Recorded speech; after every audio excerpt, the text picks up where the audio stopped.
online right now, then I'd love to help you through that journey as well. To all the staff from Speakers Institute, you guys have been really supportive and really, really lovely and encouraging. But to everybody else, for all of your honesty and your courage for stepping up here and just giving all, because I've learned so much from every single one of you, and it's just been really, really good. I just wanted to say, being out of the workforce for 6 years, looking after little kids, and this is the first course I've ever done, and it was astounding. It blew my mind. It was beyond my expectations, and thank you, Kate, for the feedback today. That was brilliant, and it's given me the confidence to back myself, because I didn't have that before, because you know, when you leave for a while and you come back, it's all a bit dodgy. So thank you. Sam, thank you. Thank you. Thank you. That has been absolutely awesome. I've learned a hell of a lot today, and I really feel like we're all improving. So thank you so much. It's been really awesome. I wish everyone all the best on the course. I think it was a wonderful course. And Sam, you've created an amazing business, but I also want to congratulate the people you've got working underneath you, because it wouldn't be that great if you didn't have all this wonderful resource. And I congratulate them for supporting you. It's excellent. I'd actually just like to thank Sam and the team so much for everything you've done, but I'd really like to thank everybody else. I have learnt so much from all of you. It's just been so exhilarating. I'm so excited for each and every one of you, because it's just, the growth in such a short space of time has been phenomenal. So thank you all very, very much. So I want to say, look, I've forever been doing courses and programs. I've probably spent over $350,000 in my life. This was worth every cent. I'm very, very impressed with the level of knowledge of the coaches. And they just kept offering gold nugget after gold nugget. Definitely was worth every minute as well. So thanks. Hi guys, I just wanted to say my work relies on face-to-face workshops, speaking at conferences around the world. So investing in this course is really about looking to the future. So it's really an investment in the long term. It's been a really, really professionally put together course. So commendations all round to all of you.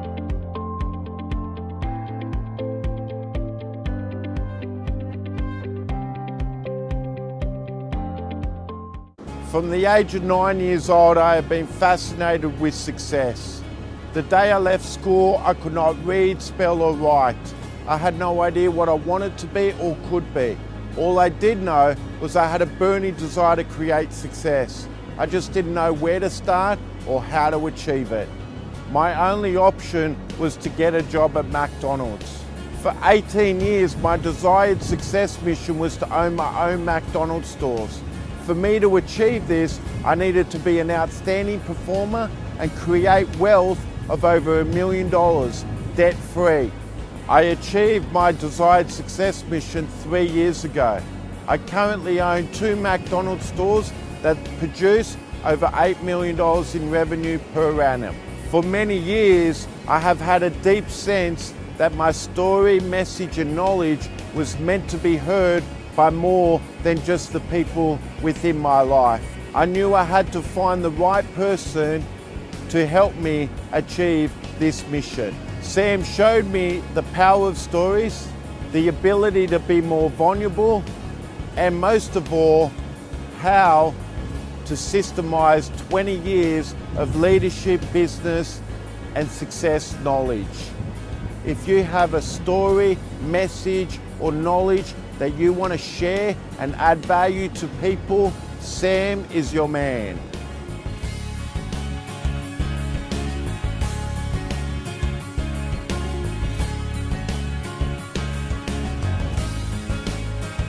Hey guys, Sam Cawthorn here, CEO and founder of Speakers TV. Lean in where you can, give us any level of feedback, and we are really excited about your success. And don't forget, the best is yet to come.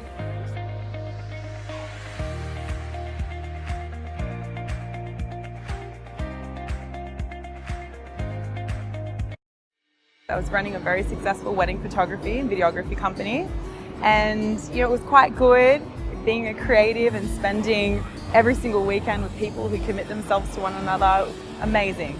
although I knew there was something more that I wanted to do with my life. And being a part of the Speakers Institute has really been able to assist me in my growth, given me the skills and the tools to really be able to deliver my message to the best that I possibly can, so that I can truly affect so many more lives than what I ever truly felt possible.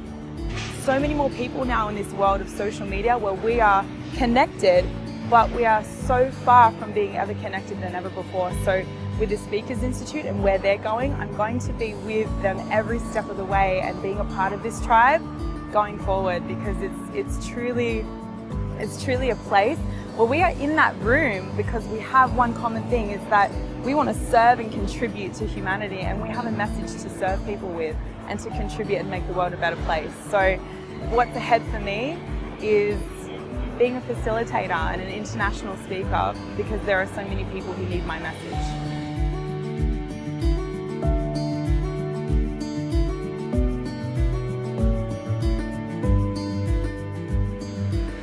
Welcome to Speakers TV, and I'm super excited because on today's Friday episode, we have brought together some of the best speakers in the world. And not only that, if you're really struggling in your life, or maybe you're ready for a transition, or maybe you want to learn how to craft your story, or maybe you want to learn tangible takeaways to get on stage on 10X, or alternatively, learn how to write a best-selling book, then you've tuned into the right episode, because we've put together some of the best speakers in the world to really help and coach you all throughout this episode. So please lean in where you can, and I know that for your life, the best is yet to come.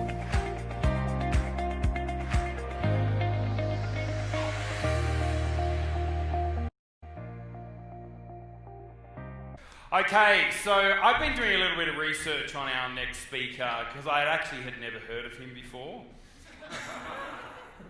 So this guy, Allan Pease, right? So after doing a bit of research, I'm going to read it out because, you know, I had to do the research here. Is Australia's most successful author, writer of 18 top 10 bestsellers, including 11 number ones. With co-author Barbara, their books are in 55 languages. Now get this, have sold over 30 million copies. His research has been on the cover of magazines from Marketing, Playboy, Cosmo, The Economist, Oprah, has attracted over 20 million readers of their monthly relationship column. Together, Barbara and Allan have appeared on international TV shows like CNN, Bloomberg, History Channel, BBC Science, National Geographic, The Late Show, Good Morning America, and David Letterman. How cool is that? He has been speaking for 46 years, presented to over 5,000 seminars and keynotes in over 72 countries. Official Pease books, training products, fees, consultancies, loyalties, royalties, and services have grossed over $760 million. So many other awards here, as you can see here. So, ladies and gentlemen, please welcome husband to Barbara, parent of 6 children, and grandfather of 8, lead guitarist and piano player for the rock band The Coasters, the very exhausted Allan Pease! I like that. It's just the way I wrote it. That was absolutely spot on, Sam. So thank you. Good afternoon. Still good morning. How are you? Hold your right hand in front in handshaking position like this.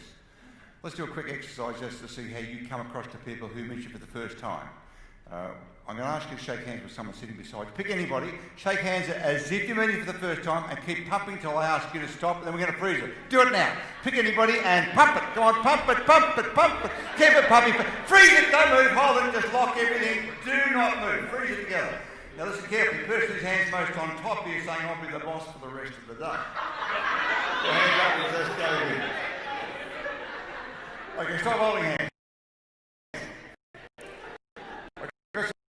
Questions when I was waiting outside before from some of you guys, from the staff. I said to the staff, which I do, whenever you go to a hotel, you go and talk to the staff who are serving, and you say, what's the group like? Because they know. They'll get out the back and say, oh, you're a bunch of mongrels, they're good, there. But they tell you, so what's just on the spirit? What are they like? And this woman said, friendly. They're really friendly. I think that's a good word. What do you reckon? I didn't realise how friendly till I went to the men's toilet just before. Now, being in the speaking business as long as I've been in so many places, there is nothing that has not happened to me. Good, bad, and every other way. I've been arrested 3 times, I've been beaten up by the police twice in the Middle East. So there's nothing that hasn't happened to me over this time. I'll share some of these things with you as we go on. I went out to the men's toilets before, ladies, there's 6 cubicles at the back, and there's nobody out there, I'm just making sure everything's in the right place. And the end cubicle had the door locked, and I could see some shoes under there. That's me and the shoes. I don't know whether it was one of you blokes, but it's me and the shoes. And it's dead quiet. So this voice came out of that toilet, the voice said, "How are you?" I got a question for the men, you're in a public toilet in a public place, a voice from behind you, and the toilet just said in a very deep voice, "How are you?" So I was raise your hand if you were about to leave that toilet, raise your hand. Well, I did what 22% of you blokes did, but I didn't leave, I stood there and pretended I wasn't there. The voice dropped down and he said, "How are you?" I said, "Good." He said, "So what are you up to?" "What are we up to? I'm in a public toilet. What's this guy want?" He said, "You're free for lunch." I thought, "Okay, Mardi Gras was on last night. Hang on a second. This is what's going through my head." I said, "Look, if it's any of your business, I'm going to a conference." And it was very still in that toilet. His voice dropped down. He said, "I'll have to ring you back." I said, "Go outside and get real echo." Now, these stories I tell you today are true stories. If I'm making anything up, I'll let you know at the end. Otherwise, they're true stories.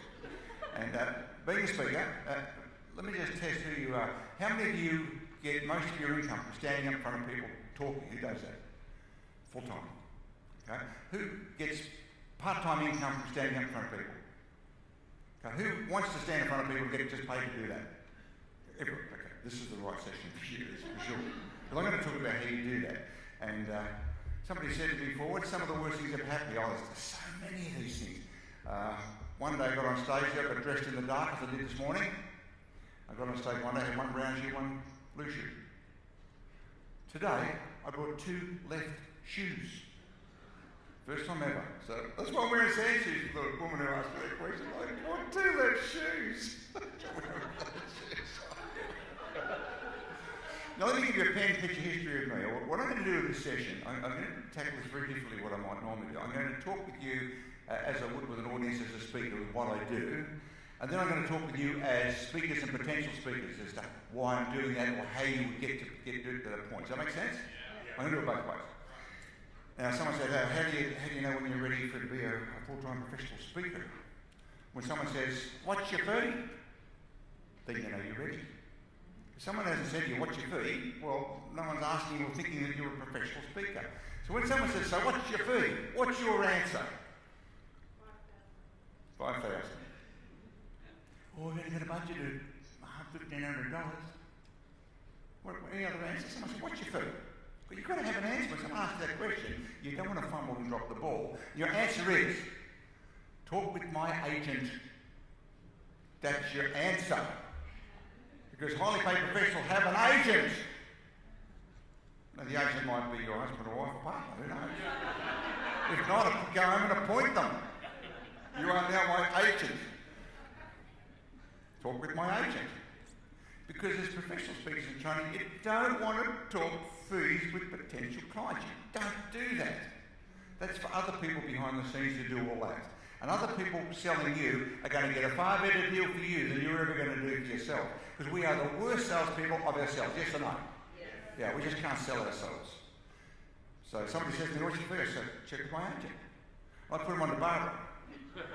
And she's my agent. She's like if I say there's a rabbit in that bush over there, she goes there, she gets that rabbit, she comes back with a deal. I wouldn't have thought, I wouldn't imagine, I probably would have talked myself around because we're bad salespeople of ourselves.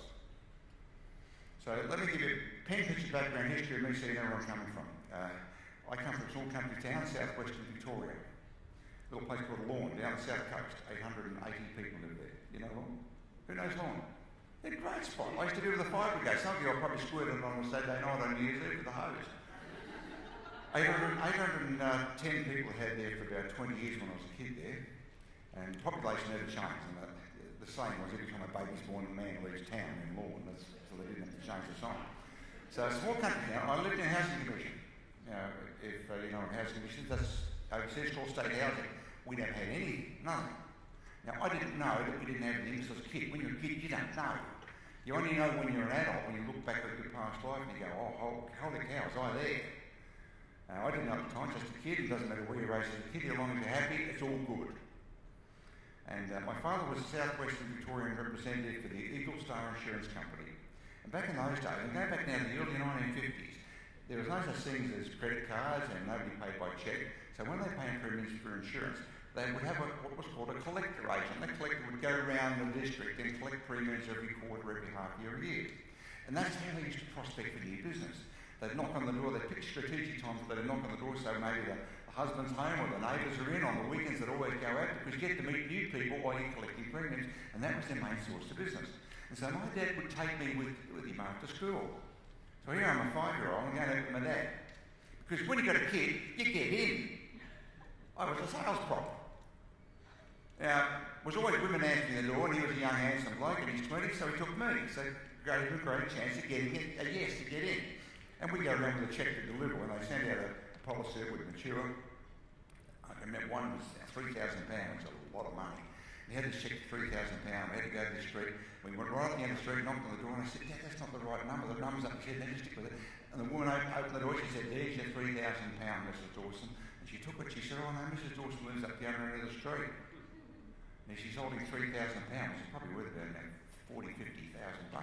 So what does she want to know? Why are you giving him a cheque for this much money to Mrs. Dawson? So suddenly he's got a prospect. So we just knocked on every door up and down the street, delivering this cheque of £3,000. Now, if he couldn't get in, he'd say, would you mind if Allan has a glass of water, or can you use your toilet? So I spent 3 or 4 nights a week peeing in people's toilets and drinking water at a furious rate. But I got the opportunity to sit around negotiating tables with my dad, watching him negotiate for insurance. And he used to listen on a little record player, these big 78 vinyl things made by people called Earl Nightingale, and guys that go back as far as right back to the 1920s. They're all training, and the insurance agents of the day were the cutting-edge salespeople. They learned all the communication skills off these vinyl records. Dale Carnegie was one of them.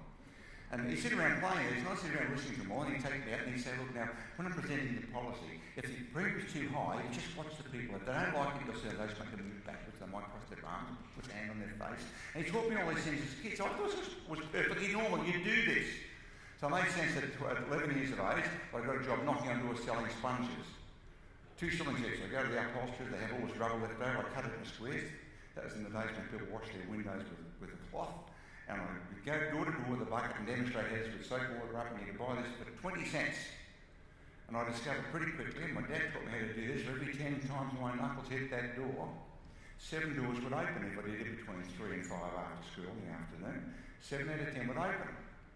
Out of the 7 out of 10, 3 wouldn't give me a chance to get through the presentation. They'd say, be a kid or busy or what do you want? And 4 would listen, and 2 would say yes, and I'd sell 2 sponges like at 40 cents. So I figured out pretty early that every time, 10 times my knuckles hits the door, I get 40 cents. It didn't matter whether they answered the door, whether they were home, it didn't matter whether they said yes, no, invited, it didn't make no difference, did it? If I knocked 10 doors, I got 40 cents. And with 40 cents, I could take Cheryl with the blonde hair down for a milkshake, and she'd recognise the greatest guy in school. So I didn't want the 40 cents, I wanted Cheryl with the blonde hair. And the 40 cents gave me access. Now, right through my teenagehood, I sold pots and pans door to door, right across Melbourne. I moved to Melbourne as a kid, and I sold pots. I was the king of pots and pans in Australia, and making lots of money. It was terrific fun. Playing law of averages, numbers of averages. How many times you knock on the door, and how much you end up. And that's the bottom line with you too. It's the same thing. If people don't know you, you've got to knock doors. Someone says, drop dead, go away. No, we booked, no, never heard of you, and blah, blah, blah, blah, blah. Won't call you back. Doesn't matter. It's all, there's a statistic there somewhere. If you knock enough doors, you're going to get a yes. So the question was, so when did you decide to be a professional speaker? Well, it was 1976 I decided to be a professional speaker. Now, I've been speaking since the late 60s to make money sales speakers because I was a champion salesman. And so the people stand and talk about how you sell 80%, and I talk about that. It was really popular and a big part of that. Because remember, the late 60s, early 70s, salesmen weren't just about all men. You never saw women back in those days. Now, last year, 68% of all salesmen in the world were women. In Japan, 92% of salesmen are women. Do you know that? So women are better. Women are better at getting and sussing people out. When it comes to going for the throat to ask for the order, they don't have the testosterone to say, well, let's do it now. They kind of get to the end and go, oh, well, you can get over, you can talk it through. Whereas a guy will go for the order even though he buggered the presentation up all the way through. He'll still ask for the order. And so I decided, 1976, to be a professional speaker. I've been speaking maybe 30, 40 times a year, and it was great. I thought, you can make a living out of this. This is the time when there really weren't professional speakers. There are a few people. There's a guy called Walter Dickman, who I knew, and one of my dad's best mates in insurance, a guy called Ron Tackey. Anybody heard of Ron Tackey? Yeah, Ron was become a big speaking agent, and Ron was giving after dinner speeches. And I thought, I can make a career out of this, standing up, talking with people. I can make a career out of it. And in 1972, I put together on a brand new technology. I went into high tech, a thing called audio cassette appeared. And on this audio cassette, you can have all this data up 2 hours on this little spinning thing, and I recorded a 4-pack, which was manufactured, was sold for $72. They got a Sony player with it, because no one had a cassette player, never seen such a thing. And they sold like hotcakes, and that's when I discovered backup products, which raises the question, should you have a book? Who's currently got a book, a written book? Raise your hand. Who's got a secret ambition to write a book? How long is this going to be a secret? How long has it been a secret? When are you going to write this book? Why are you procrastinating, sitting in this meeting, saying, yeah, I've got a secret ambition? Write the thing. Yeah, but what's the hardest part? Hardest part is the first line. Now, every one of my books have written 18 bestsellers and 11 number ones. I'll tell you why.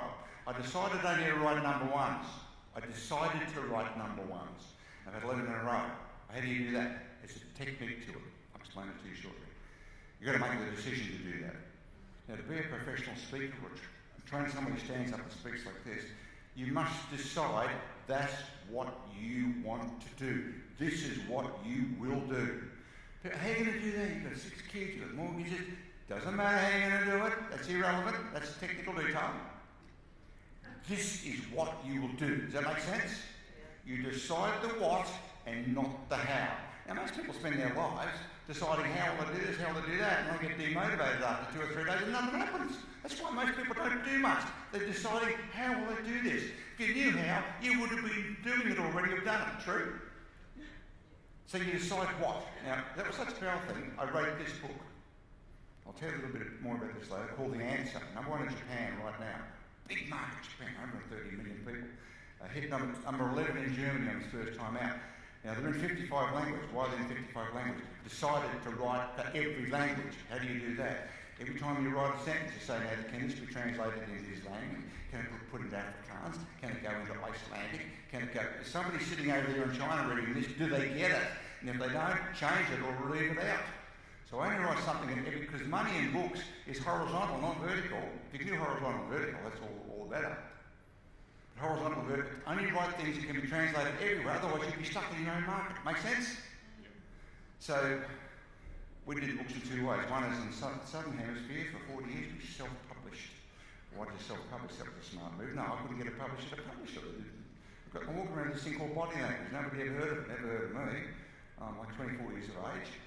And they said, no, never heard of you, mate, never heard of the subject. Is this about sex? What's it about? And nobody would publish it. Closed market back in the 70s. And then I discovered there were people called distributors. They'd have a courier truck and they'd go and drop the bookshops. So I went to one of these guys and he said, yeah, we'll distribute it for you. A company called Doubleday. It's just a little company in Sydney. And I would sell to them at wholesale, less 50%. They'd then sell to the bookshops less 30%, so they make 20% to courier it around. And I get 50%. And that was how we first started with self-publishing. So in the Southern Hemisphere, we self-published everything. That was a massive business. Now the internet's knocked it around now because of pirating. I'm one of the most pirated authors probably in the world. There's at least 10 million Russian pirated books that we know about. Maybe there's 20 million, we don't know. But the Russians, the Chinese, the Indonesians, they will knock off your stuff. That's politically incorrect, yes, but they will knock off your stuff. They'll take you to lunch. So we appreciate that. This Russian guy said, we love your books so much, Allan, we publish them. And we'd like to take you to lunch. Now, I spent 3 months of the year in Russia. I've been there since before communism. I decided in 1978 to give speeches in the USSR. And people say, how are you going to do that? I don't know, I'm going to do that. I've been to see Right from Russia with Love with James Bond and Dr. No and KGB. I thought, this is great. seminars. And I remember what I considered intelligent people saying, well, why would you go there? Well, because I want to go there. It's go there, but they'll steal your kidneys and you get killed and you go inside and never see you again. And the Iron Curtain was up, as they called it at the time. So I'm going to do this. And people say, how will you do it? I don't know. I didn't know. But that's what I will do. Been there for 3 months of the year now for 27 years. It's my biggest market. Like now Kazakhstan's come on as the big market, and Tajikistan, all the stand countries, because of the sanctions against Russia. Everyone's buying oil and gas off these guys, so they're rolling in, putting on seminars and throwing cash through the air. And people like the audience, they roll up US dollars and throw it at you. It's really, you've got to duck. Catch it, you. So how'd you get to Russia was the question. I've decided to go there. Now, the only reason you're not doing what you're doing, going where you want, you haven't decided. You make a decision. This is what I will do. I'm going to write a book about this. Well, how are you going to do that, Alan? You failed English at school, you never was much good in class. Come out. I don't know how I'm going to do it, but that's what I'm going to do. The minute you decide the what, the how appears, which is what the answer's about. I'm going to talk a little bit about that too. I'm going to show you the speaker what I might do. If you've got any questions or things, we're going to be here during the lunch too, by all means, so just ask me about it. I'll tell you about it.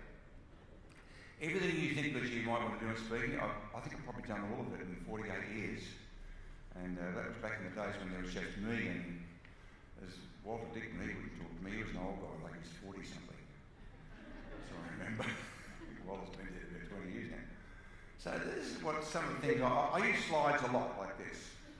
And someone said to me, when you're going to talk about being funny, do you have to be funny as a stand-up speaker? No, only if you want to get paid for it, that's all. But you don't have to be a funny person, because if you're not funny yourself, you can have funny stuff. So you've just got to put a slide up, and that's funny. So you don't actually have to be funny yourself. Now, I work on being both, having both funny slides. So when I'm talking about relationships, these are the sort of slides that I'll use. And it doesn't matter, it wouldn't matter what nationality I'm showing this to, and I've got the slide in, it's translated in every language. Everybody laughs. But you don't have to say what it is. Everybody knows what this is. Now, a large part of what I've done since the 70s or since the 60s is talking about how you suss people out, which I learned from the 1950s from my dad. And in 1976, that became a book I just called The Language of the Customer's Body, and it was too big for the book, so we cut all the words out and just called it Body Language. That's where it started. And I got on television with a guy called Mike Walsh. They had this new show in 1977 called the Midday Show. And I'll tell you how you get on TV in a sec too. There's a golden rule of speaking and writing books. There's 3 rules. You abide by these 3 rules, you are going to be a star. Rule number 1, do not wait to be discovered. Bang on doors. Do not wait to be discovered. You get in there and you sell yourself like hell. Rule number 2, sell yourself like hell. Number 3, sell yourself like hell. They're the 3 rules. If you do those things, everything else will work out. Now, I'm going to talk about these 3 books in particular, because these are 3 big ones, but the answer's booming at the moment. That's new. Every 10 years I reinvent myself. New subject, new ideas, new markets, and go around the world. The book's good for 5 or 6 years if you're any good at it. Body Language has been going for 41 years. 41 years since that book came out. I've only rewritten it twice in that time, just updated it. And I mean, listen, actually, it's the biggest seller. I sold 13 million of that. That sold in 2 years. That was a fabulous book, as you can imagine. Yeah, go on, like it's fine. I don't care if they say that, but I'm going to tell you how that book was written.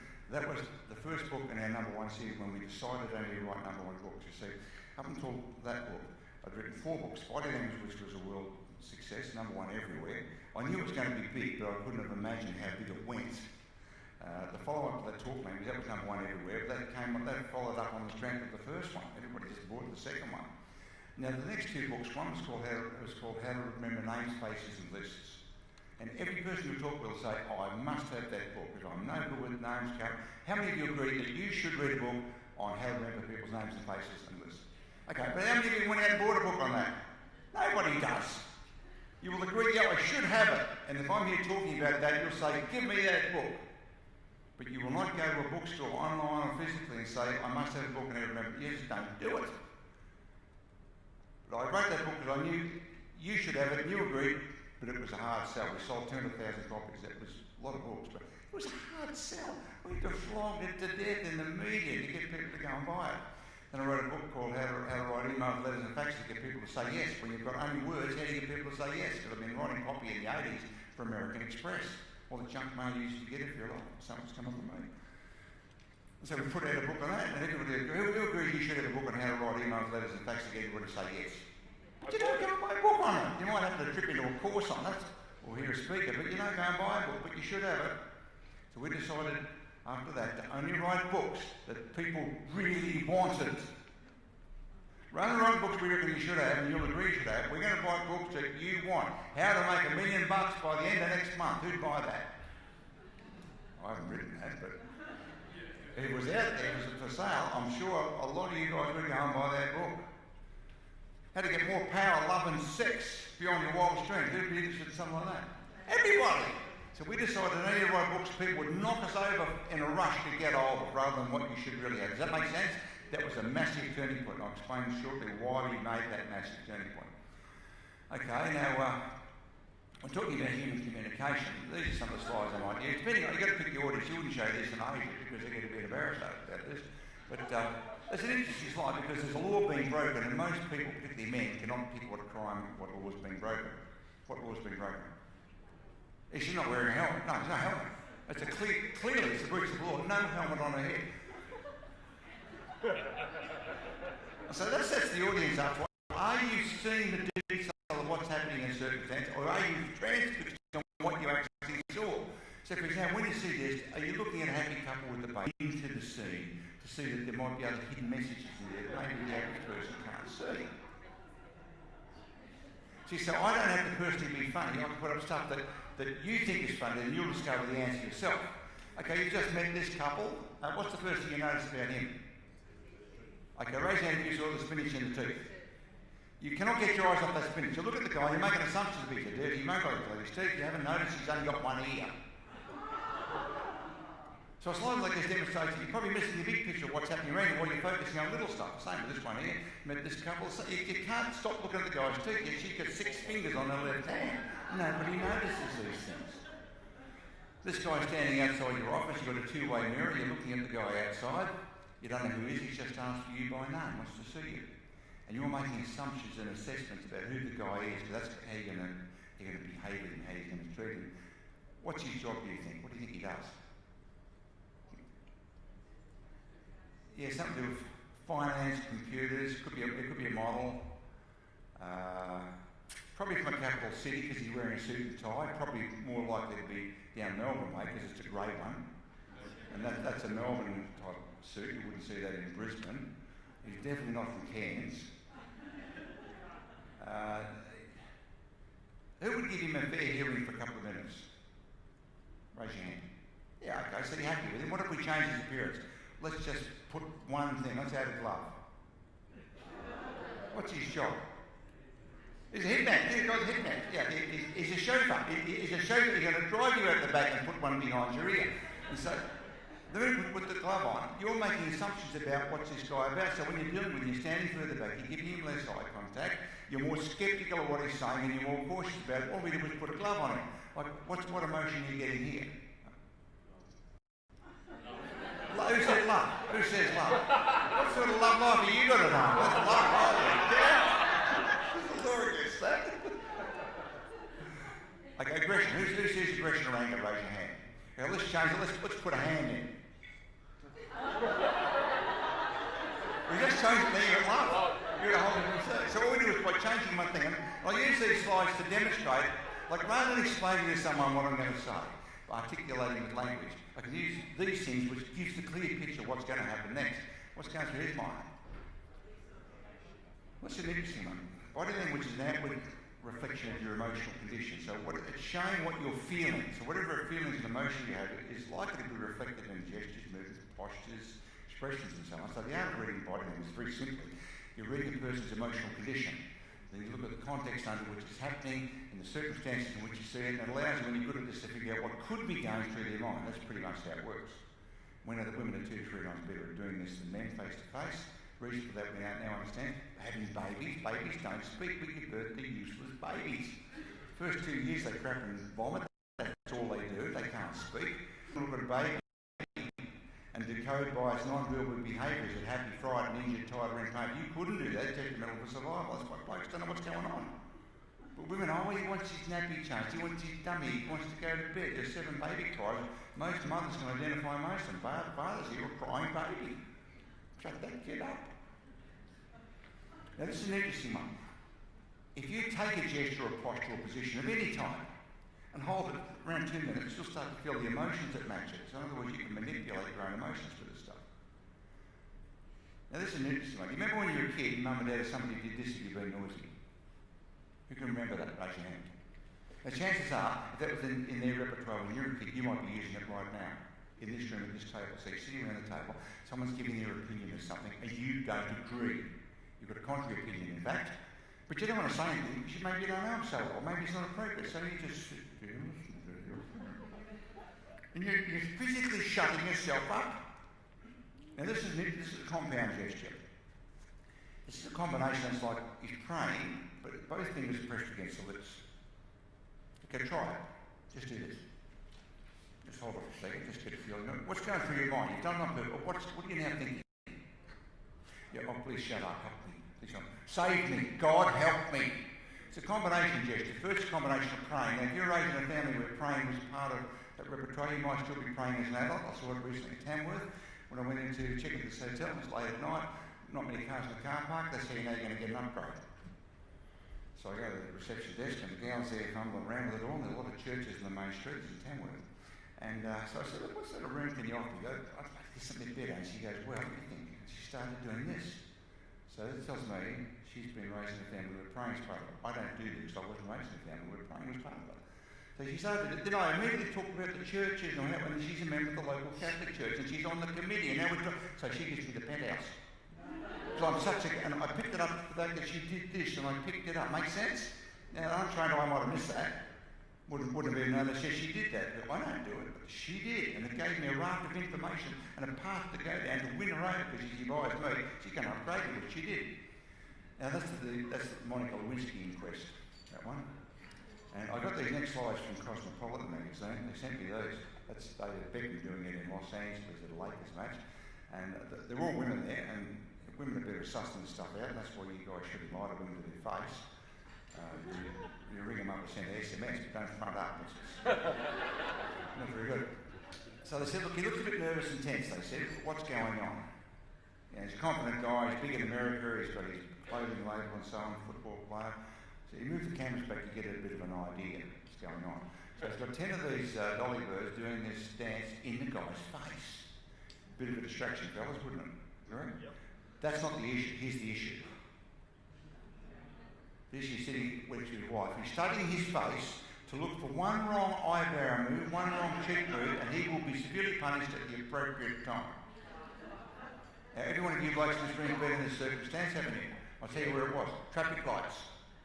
Got your beloved beside you, you're waiting for the lights, and here comes Miss Hibbs, who's just your type, and she knows that she's got a mini shirt and she's about to waddle past the front of your car, and you're supposed to pretend you didn't even notice. So you start fumbling for the radio and looking around for stuff. I don't see anything, is it what you're trying to say? Does it work, ladies? Does it work for you? Convinced? No, you're not convinced, you know what's going on. Now, as they file past, he's gone into fake meditation here. The fake meditation is good, that says, you know, I see nothing, I know nothing. And she's very, very concerned about, now, something's clearly going on with these two that's making her look as concerned about these dolly birds wandering past him. And he's trying to pretend he sees nothing. These paparazzi shots. See, you didn't need to know any conversation there. You knew exactly what was being said here. You can probably even predict how these events, what led up to here, and I bet you can tell what's going to happen when they go home. He will be punished. Punishment number 5 in Why Men Don't Listen. We identify the top 5 punishment women give men in a love relationship. And the top 5 are identical in every country, every culture, whether they're Afrikaans, Indians, Chinese, makes no difference. Top 5 punishments that you guys will receive from a woman when she doesn't like your attitude or behaviour in public. You want to know some of these? Okay, the second one. She sends you guys to sleep in another room. I don't like you, so get out there on that couch or in that spare room. So women everywhere in the world sending guys out there. And women in the world sincerely believe this is some kind of a punishment. Fellas, you've been kicked down on the couch or in the spare room. Is this a punishment for you? No. No, it's like camping. Explain the secret. Yeah, it's like camping. Like he's alone on the couch with a remote control. What a start. Kitchen full of food and drink. Woman's promised not to talk anymore. I mean, how much better can life get? Ladies, if you're sent on the couch, for you, that's a punishment you don't like. It for us, it's a bonanza, camping. You want to punish the guy, make him sit down on a chair and discuss his feelings. I'm not doing that. So let's talk a little bit about the answers. This is my favourite hot current topic. It's a departure in many ways from what I've done in the past, but it's my 5th decade reinvention. And every 10 years I'll reinvent with a new topic under the same general umbrella. Now, most people know me as Mr. Body Language. Yeah, I was given that title in 1978 by American Reader's Digest. I did a cover story from my book, and they called me Mr. Body Language. That's a good title. So I got that one, and I put it everywhere. So when somebody says that, they associate with me. I become a specialist in that. Even though if I talk about one of them again, I'm going to slash my wrist. But doing this since the 70s. However, market loves it, and that's what I do. Market wants it, customer wants that, you give them what they want. Here's the other thing. Between the ears here, just put your finger on that spot there. Back of your ears. There's a little golf ball size that looks about like it's round. Little tissues and fibres. It's called reticular formation. Now, medical science has known about this for about 50 years. They never quite understood what to do with it. Since the early 90s, it's taken science. I was one of the first to talk about MRI, how to apply to business. And I travelled around with one of the world's top geneticists talking about how this, and more. He wrote a book called Brain Sex. And then showed how this applied medically, and I thought, hello, this is what I want for business. So I applied business to it and took that, and out came why men don't listen when we can't read maps. A science-based reason why we're different, and it happened at a politically correct time where you're supposed to go around pretending men and women are the same. Now, that little reticular formation is interesting, though. It's the command centre of the brain. This is what the answer is about. So every experience you have, everything except smell doesn't enter through this, but everything you see, feel, taste, touch, goes through that command centre. So it picks it up in the command centre, then it distributes it to the brain as part of where it needs to go, like that. That's how it looks. So a sensitive part of the brain's got to deal with it. Now, it's a bit of hardware that we're dealing with here. It's a bit of hardware, software. So let's just go back to it. That's the hardware there. It's got an operating system, just like your computer. You might have a PC, or you might have a Mac operating system, or on your phone, it's got an operating system. This has an operating system too, and this is what the answer is about. And so what I did with this, I pulled together everything you know about motivation, about getting things done, about achievement, everything I personally knew as well, and explained using simple science why that happens, why success is not an accident, it's on purpose. Now, Pauline, the last speaker, was talking about that too, but this is what she was doing, but she doesn't actually know that that's what was happening. I'm going to show you the mechanics of this, how this works. So the operating system looks like that. That's an X-ray of it. This is called the reticular activating system, called the RAS for short. Who's heard of that before? About 5% of people heard of it. It's about 25 to 30% here. That would be right with a group like this. Unwashed public, about 5% have heard of it. Still, it's a brand new thing. Reticular activating system. But where it comes from, it's coming from there. It's coming from the bit of hardware. And so, interesting thing about this, about the RAS, we call it the RAS, so you want something, you've got to stick it up your RAS. It's got two built-in features. Number one, it's got a Google search engine. So whatever clear instruction you put in there, it'll search data for it. So for example, who we've got in the front row? What's your first name? Anna. You drive a car, Anna? What do you drive? A Pajero. How long have you had that? About 8 years. Okay. The minute you decided to get that Pajero, all you saw on the road were Pajeros.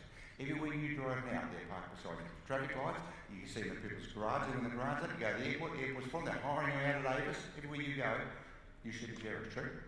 Whatever car you drive, everywhere you go, you reckon every second Joker's got one. Who's had that experience? Okay, what if you're driving? Are there more drivers driving your car after you decide to get it than before you decided? No. All that happened was you put a clear picture into your RAS and then the Google engine in there searched for details about it.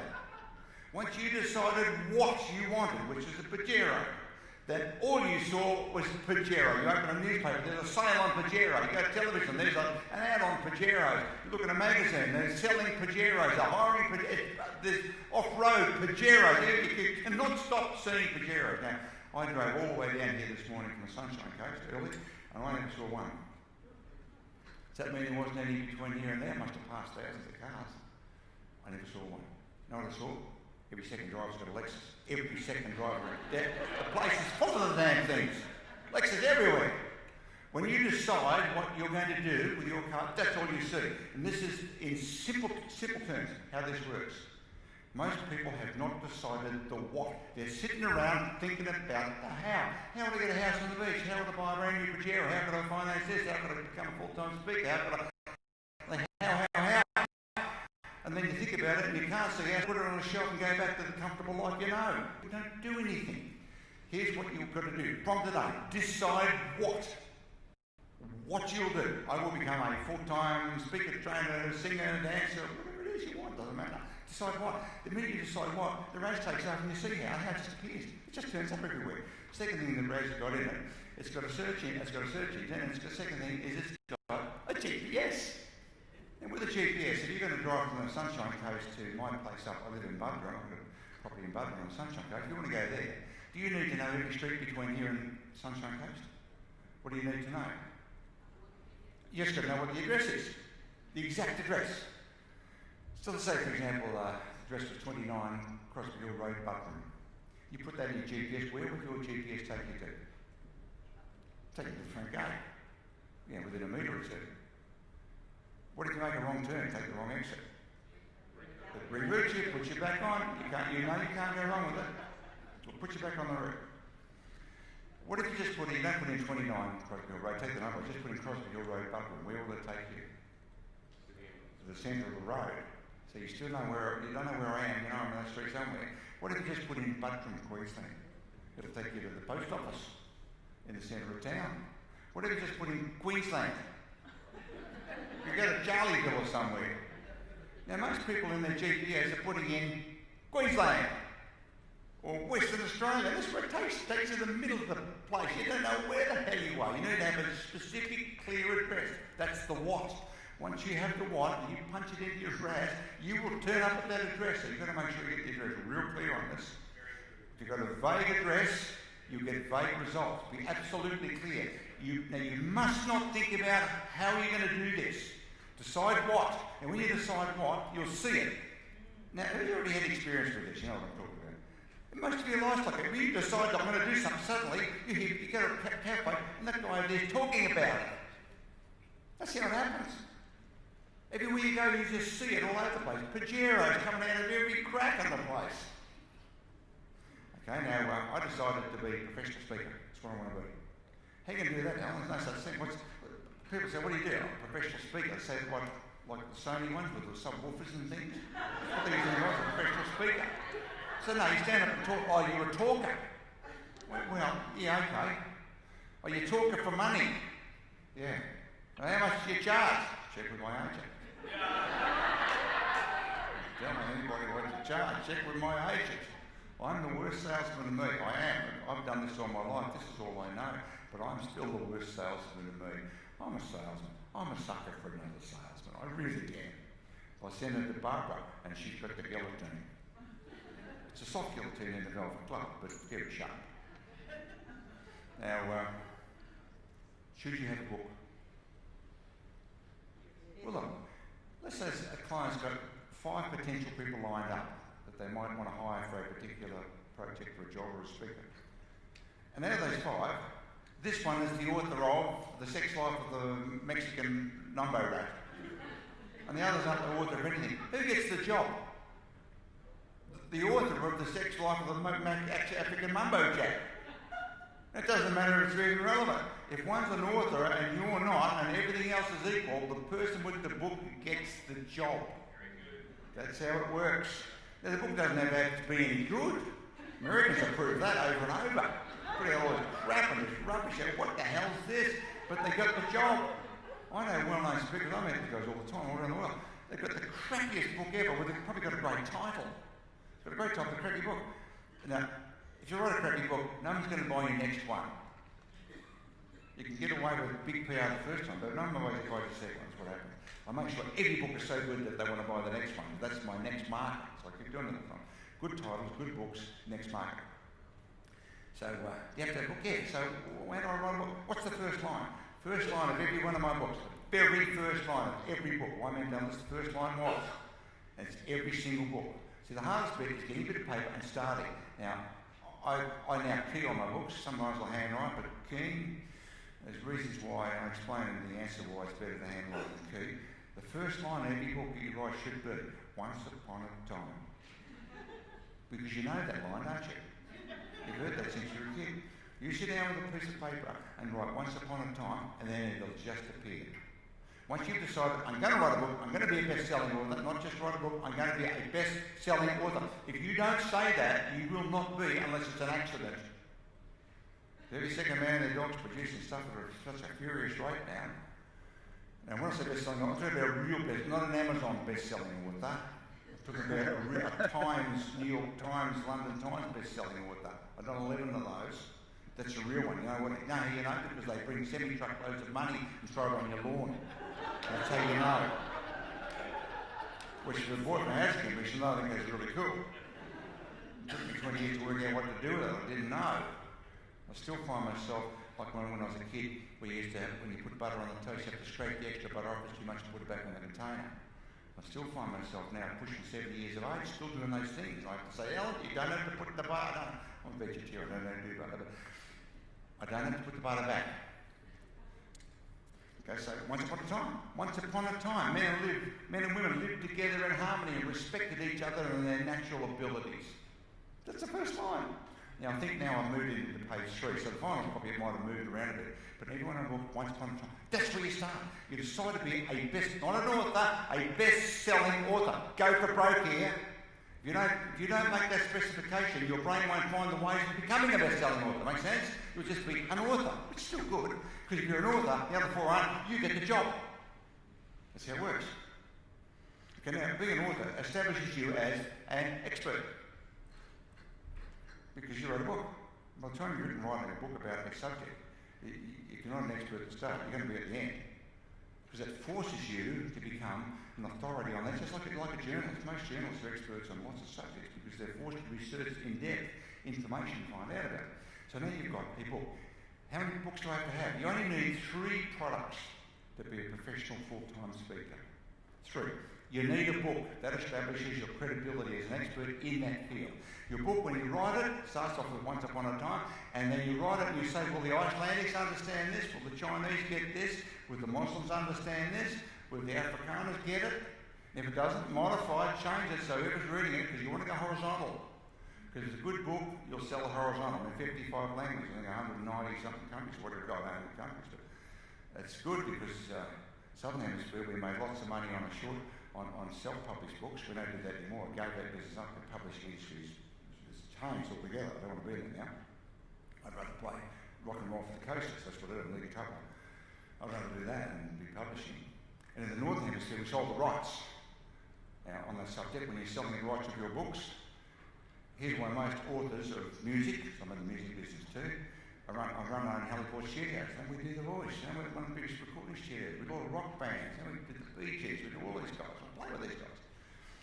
And the reason it's important to understand how the publishing industry works, both with music and books, every book has a series of up to 7 rights.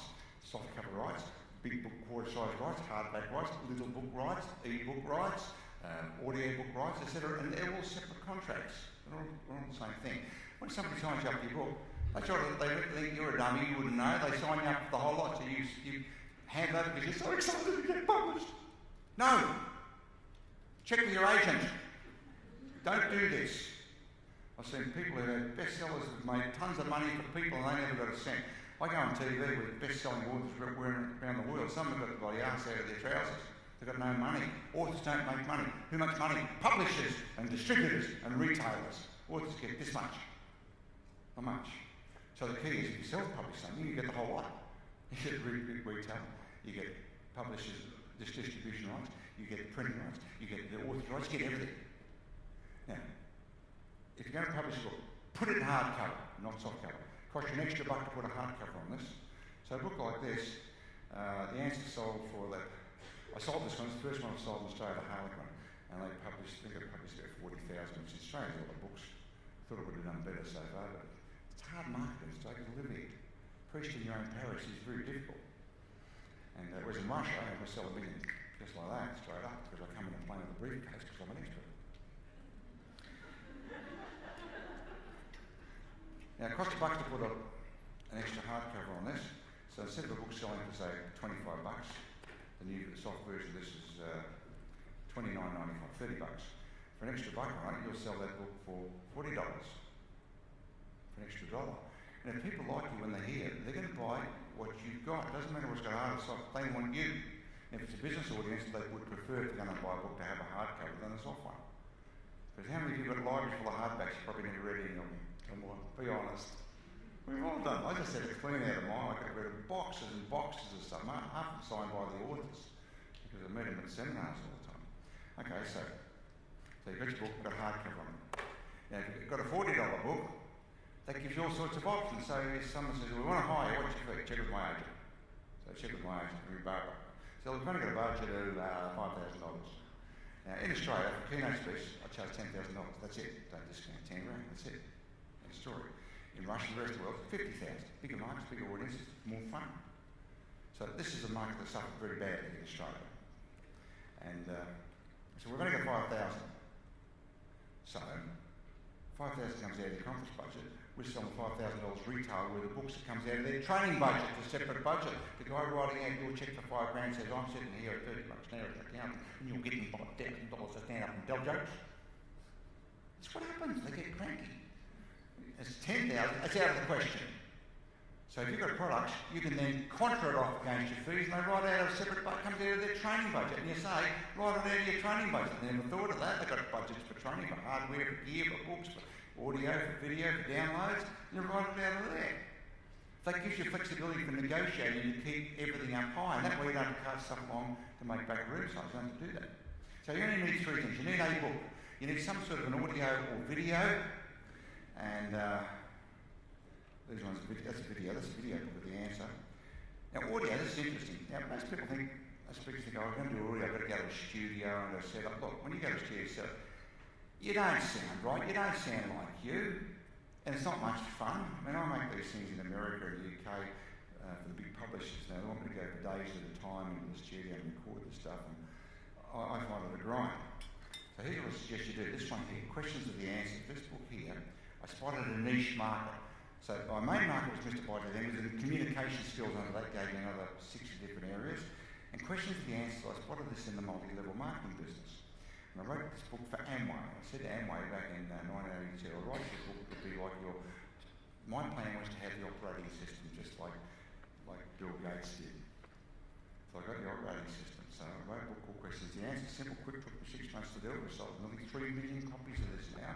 It's in 50-something languages, 55 probably by now.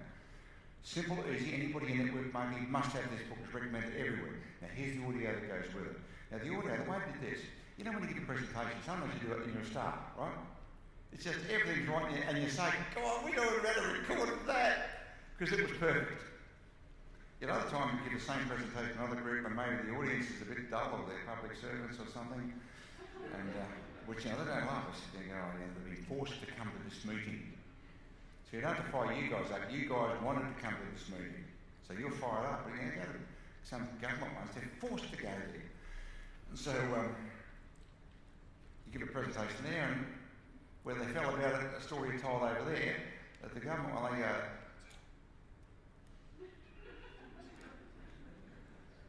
who understands what I'm talking about here? So record everything.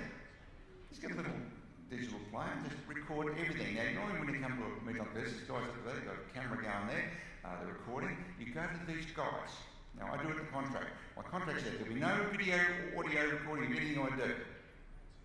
wasting your breath in Russia and China and Indonesia. It'll be on the internet by tonight at half the price. What happens there?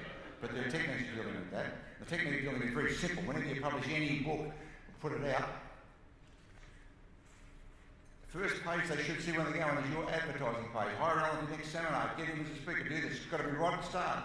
If it ever appears, normally comes at the back, no one reads that, put it in the front. So when they pirate it exactly the way it is. So I've got maybe 10, 20 million Russian books. The first page they open is see Allan hiring. I get 3 months of the year seminar business. I've pirated $2 cheap stolen books. They keep bringing these little books along and I keep signing them. They're yellow and falling apart. I'm going to a place they're paying me 50 grand. I come off a $2 book. So you're going to put it at the start. So in places like Russia or China, I go along and say, look, they've got to be enough audience. How much it cost me to do this? 50 grand. Oh, it's too expensive. So I said, look, here look at this thing. CDs, DVDs, which we've made, these sell for $49, $50 a piece. I want you to take this and duplicate it and sell it back a room. And you'll make it, I'll show them the specific and sell it to okay, we'll make 70 grand. So we're paying this idiot 50, we're making 70. In fact, I'll give you a second one. Go and publish it. Because they're going to do it anyway. Doesn't matter what you say, they're going to steal your stuff. Get that clear. Your stuff will be stolen if it's any good. And you want it stolen. Provided, because look, if I printed 1 million brochures a month in Russia to distribute, what would that cost me to do that? I couldn't do it. So they flog stuff, they go, here's your lunch. And I've got 1 million pieces a month going out there, and I'm hired by everywhere. It's unreal. And I spend my time with Putin at the bloody Kremlin giving seminars off $2 books. Now, this question the answer. This is a combination of 4 seminars. 4 sessions I do to the same session, and I probably had about, maybe I recorded about 10 or 12 of these. And so you go through and you pick out the parts, the best part in each one of these, and you join them together with little fades between them. So there is your full talk, because we fade in and out, but the final one is an absolute cracker. It lays people in the aisles. It's something you probably could really deliver anyway, unless the timing and the audience was right. And that's what this is. It's 4 different seminars. I said at the start, it's 4 different seminars put together. And this thing sold, we reckon, about 500,000 copies just of this, because of what it is. And it didn't cost me anything for food. I didn't have to go to a studio. Now, my contract said you can't record anything, but here they're recording it for archives. Yeah, right. Come on, pull this one, Zale. So you say to the audio guys, the video guys, we say to the guys who are running, you say, look, okay, you can record it for your archive purposes. They want to keep it for people who didn't turn up using companies. You know, they know not to go and duplicate it, not in Western countries at least. Anyway, in Europe they won't do that. Japan certainly don't, but other places they just steal a lot. That's what happens. That's real. They steal stuff, but you want it stolen. As long as you know it's being stolen, you can help them steal it. And they send a truckload of money around putting in front. Terrific stuff.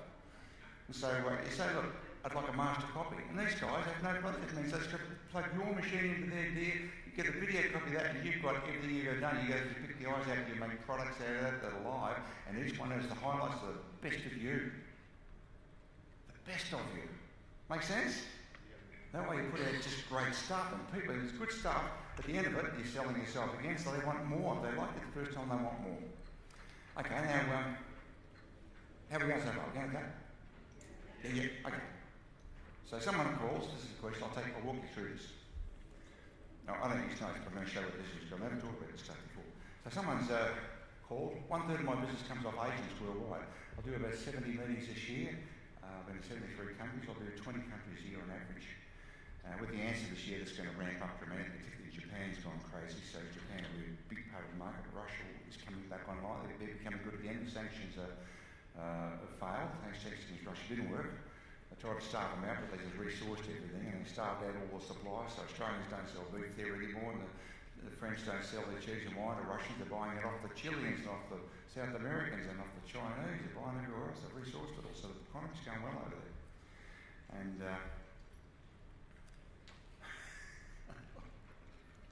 sorry, I know what's coming. So they said, what does it cost? Talk to my agent. So we'll talk to the agent. Now, they want you to come on a certain day. They want you to come on the 5th of August for 2 days. They discuss fee. What's your fee? Well, let's work out what you want Allan to do.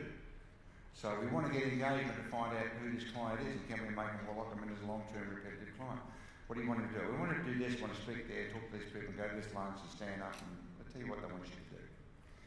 And how much does it cost? Okay, well, I've still got to work this out. Let's see if he's available first. So now let's check my diary and I am not available. If you're available, your price goes down. So, maybe I'm just sitting on the beach that day, who knows? But Barbara says, okay, 5th of August. You know when you go to the airport to check in and they get your name and they look at the computer and they go, and your heart dies? That's what happens. Like you look at it in the plane. Now, if they called you, they want you. You know that. They rang you, they want you. It's just a matter of what it's going to cost to get this thing done. So she says, 5th of May, can you move your date?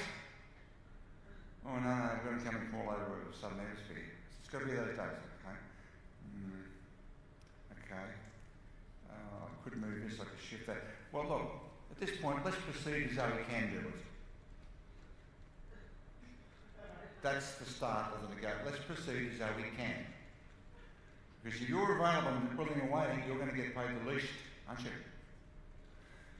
So we go through and fill the details. So we'll send you out a questionnaire. So we send out this pre-programmed questionnaire. It's 4 pages. Ask the client every possible thing there is to know about their client, what they want to know. It's all the stuff that you'd probably be bored senseless. About 1 out of 3 clients fill it in completely, 1 out of 3 don't fill it in at all, the rest of it are sketchily. It says things like, what's the point of the conference? What's the point of the meeting? What's the specific purpose there? Who will be the key people? What would you want Allan to achieve? What's the mixture of motivation, entertainment, nuts and bolts? Now, why am I asking all this? Well, I practice all this and put it in my presentation. So another question here says, who's on before Allan and what's on after? Why do I want to know that? Who's on before? I go, well, Anthony Robbins is on before. Well, I ain't going. Anthony Robbins on before. Michael Grinder's on before you. I'm not following Michael Grinder. No. Put him on last. He's going on last. I'm going on third. I'm going to catch the whole room. He can struggle. Because you don't want a pro speaker on before you. You want the chief executive on the economic reports. What you want. It'll only be up from me when you get on. What do I want to know what's on after? Well, I want coffee break or tea break. Why? Product sales. Product sales. You don't want to have just a gap between you and the speaker. You want to have before lunch, before morning tea, or before afternoon tea. That's what you want before. So people have got time to talk to you in product sales and you find out clients. Now, once the job's locked in, then I'll have a call with the client. And I'll go through and I'll read this just before they ring me. And I know all about that company, about them. And then I say to the chief executive or whoever and talk to the conference, what's your personal philosophy on this particular, I see you've got positivity as your main conference theme, this one has. How did you choose that? Oh, because there's been a few negatives when we've merged with another company and it's all going backwards and blah, blah, blah, blah, blah. And then whatever this person says, if they're the person paying the bill or in charge, this guy, he said, an old cliche, he thought he was rich, he said, if it is to be, it's up to me. He said, that's my approach. He said, people buy you first. They buy everything. So I write all these things down. So when I get up and I'm speaking, what do you reckon I'm dropping in there? You know, people buy you first. They're going to buy what goes with you. They don't buy your own. And the chief executive saying, this guy's a bloody genius. So you ask the decision makers who put the conference on, what do they believe? And you write it down with inverted commas. So I know they said it. And then I practice those lines at the back before I go up and I just drop them in as I go along. And the chief executives think this person is a genius. Because all the speaker really does is get up and repeat what the chief executive told them anyway, but you're someone new with a briefcase, so you're an expert. And a lot of them say, God, I can remember when I line insurance brokers, they remember, that was me, Gary Packer and Tony Gregg, for those who remember that. We ran that business. It was huge. And I can remember bringing along a speaker, I bring my speakers along to give them one speaker, say, I want you to say this, and I'd write lines for them to say, they get it and they say it. And my agent, my salesman, say, did you hear what he said? That was amazing, wasn't it? I said, yeah, you can't believe it. Somebody say that. Because if you say it, well, you said it, but someone comes in and says the same thing, it's genius. And so that allows me to lock in exactly what people, so when I'm saying something that people want to hear. And there's another interesting form too, probably haven't thought of this. This is a punchline sheet. of every funny joke line categorised that I could possibly say on stage, but the main ones anyway. So when I go to a seminar, I write down the name of the client, the address, I write down what I think I might use. And at the end of it, I cross out what I didn't use and I tick what I did. So if I go back next month, next year, 3 years now, I know exactly every line I said was funny. People don't mind you repeating what the material was, but they don't like you saying the same joke. Is that true? They don't want to hear the same joke. So I know with every client, every joke I ever told them, every funny line, so it's written down.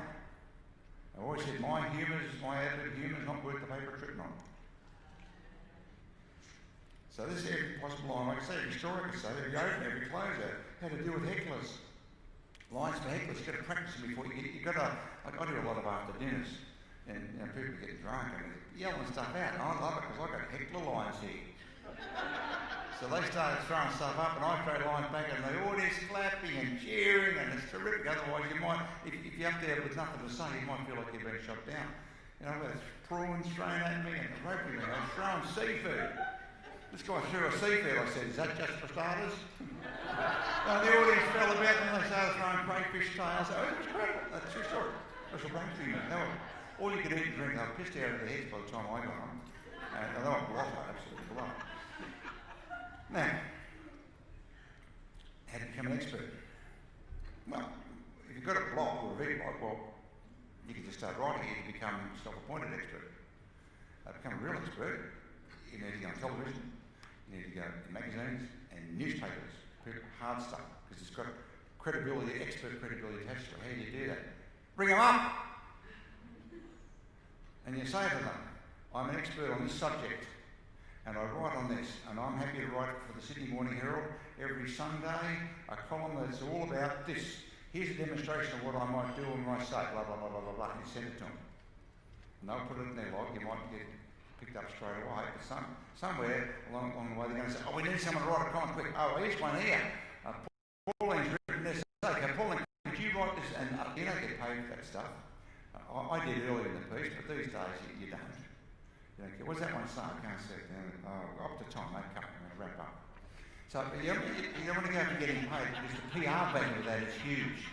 And that's how I got on television shows. A television show, you write the segment, you write the questions, you write the answers. You tell them you will be entertaining, you will be funny, and it will be relevant, and you send it to them.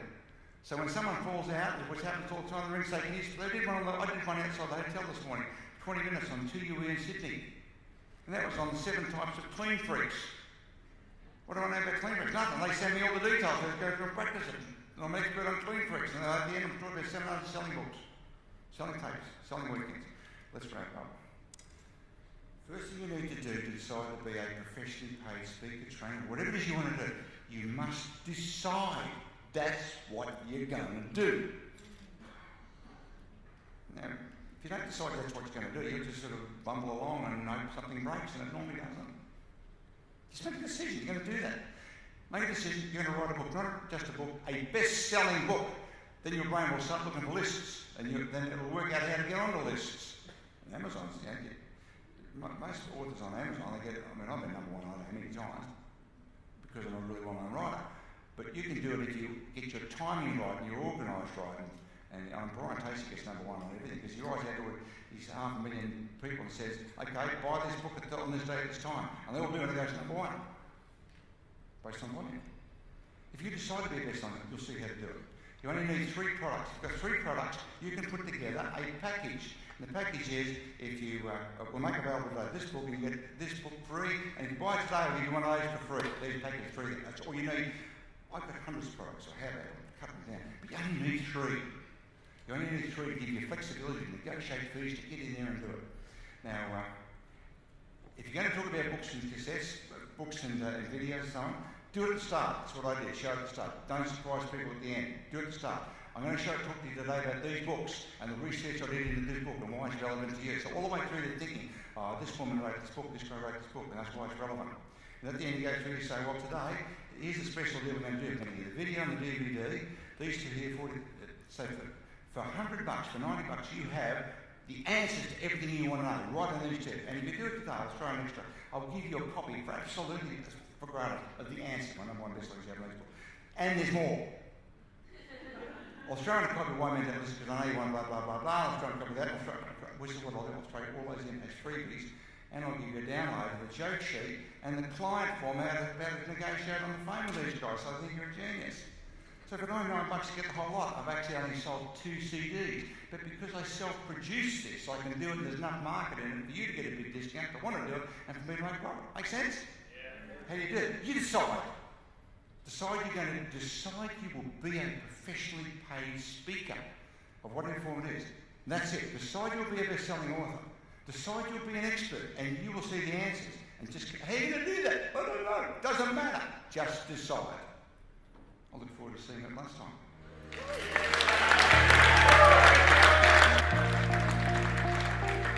Sam Cawthorn here, CEO and founder of Speakers Institute. If you give me 60 seconds of your time, I'll show you how to set up an online webinar in 48 hours while growing your authentic followers to tens of thousands, and then teach you how to package your IP so they buy your programs online using what we call influence on video. What this means is you talk to camera, share your value, and then stack your offerings and create urgency in a way that makes it so irresistible that they click the button and purchase your high ticket sale. Talk with any of our clients globally and I promise you will not find anyone that does what we do. All you have to do is to create an online event, share your ideas, and then stack your offerings just like this. And here's the big secret. Everyone is online right now searching for people just like you to help them learn things that you already know. There are people doing it right now, but they probably don't know as much as you. So right now is your chance to learn how to sell online, and my influence on video formula is easy to use and foolproof for anyone to master. Just recently, I did a 1.5 hour video online to only 40 people, and at the end, 10 of them bought my $4,000 product, all by one click of the button. It was seamless. So if you want me to show you how to influence on video, stack your offerings that make it irresistible, learn my exact script so you can come across authentic and real, and create urgency so then they buy immediately, then click on the link below and join my free masterclass.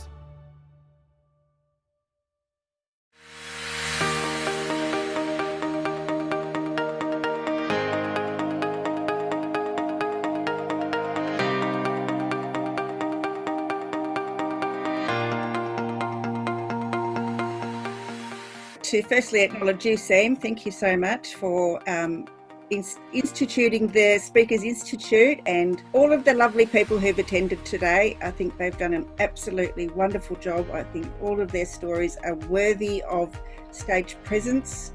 I think you'll all go very far. I just wanted to say, being out of the workforce for 6 years, looking after little kids, and this is the first course I've ever done. And it was astounding. It blew my mind. It was beyond my expectations. And thank you, Kate, for the feedback today. That was brilliant. And it's given me the confidence to back myself, because I didn't have that before. Because, you know, when you leave for a while and you come back, it's all a bit dodgy. So thank you. Basically, because I felt that despite having a successful career, I was being held back by my own internal difficulty with public speaking. Obviously, it's been a really valuable 3 days. I caught a lot of techniques, a lot of experience on speaking, but I think surprisingly, the most important thing as well, my message. I really nailed down what my message is to take out there into the world. I think the process was useful. I think it helped me really clean up and clarify my story. And I think that should go a long way to take me to where I want to.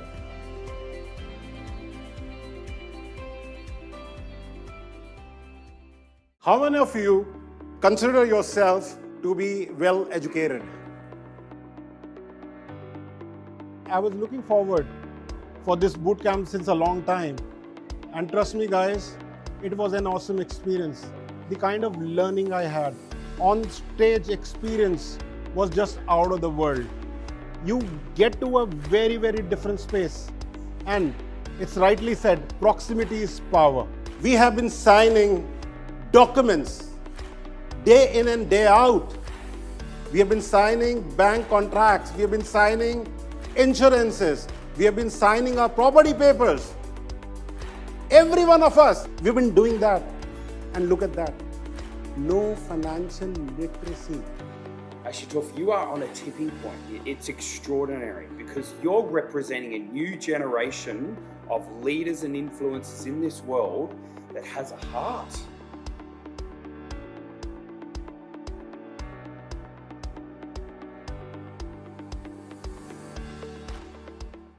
This is the Celebrity Authority Show. Please welcome your host, Sam Cawthorn. So welcome here to another awesome interview. I'm super pumped about this interview. Today we have Leonie Freeman here in the studio. Leonie, thank you so much for joining us. Oh, super excited to be here, Sam, to join you in the studio today. Thank you. Leonie, tell us a little bit more about who you are and what you do, because you come from New Zealand and you've come here to Sydney, so thank you for that. So who are you and what do you do? Yeah, well, I'm an Auckland-based speaker, author and business entrepreneur.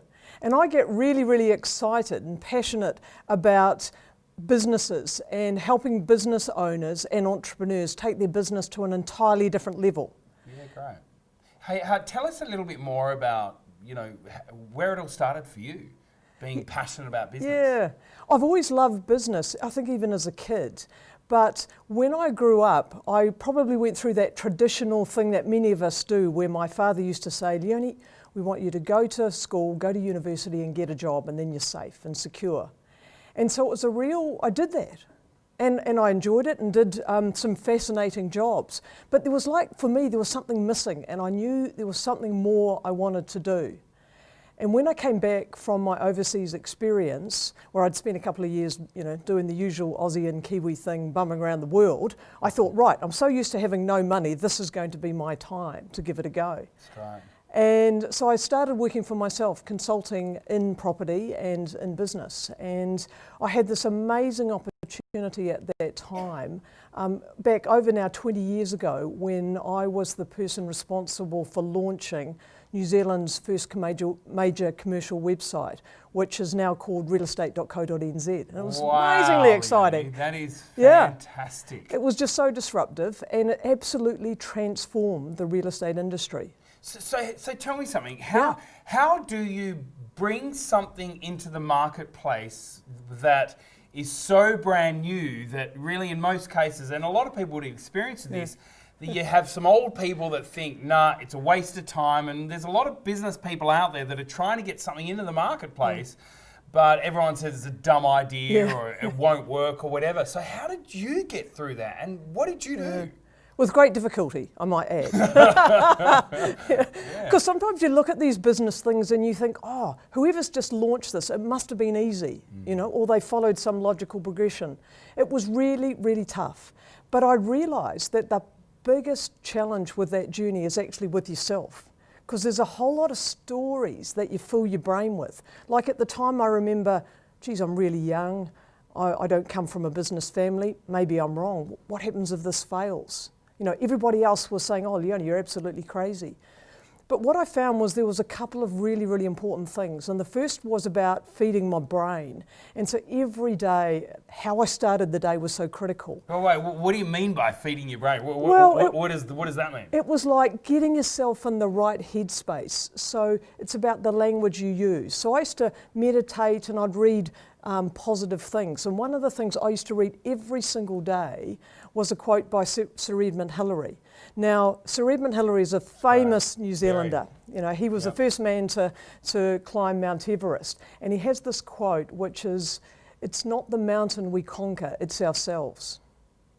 And when you realise that, it helps you understand that it's more about the journey. So I used to feed my mind with positive things. That's great. And then the second thing was that I realised was so important when you're trying to do something disruptive was to get a few core people around you that actually believed as passionately as you did about what you were trying to achieve. Because then it helps you manage all the crazies out there that didn't believe it. And honestly, the number of real estate agents that used to say to me, Leonie, nobody's ever going to buy property this way. Now, can you imagine doing it any other way today? Because back 20 years ago, you used to go through screeds and screeds and screeds of newspapers and property magazines, and none of it was in order. And it was really, really difficult. You know, the thought of going online and saying, right, I want to buy a property in this area between this price range, and it comes up with a list, was totally new.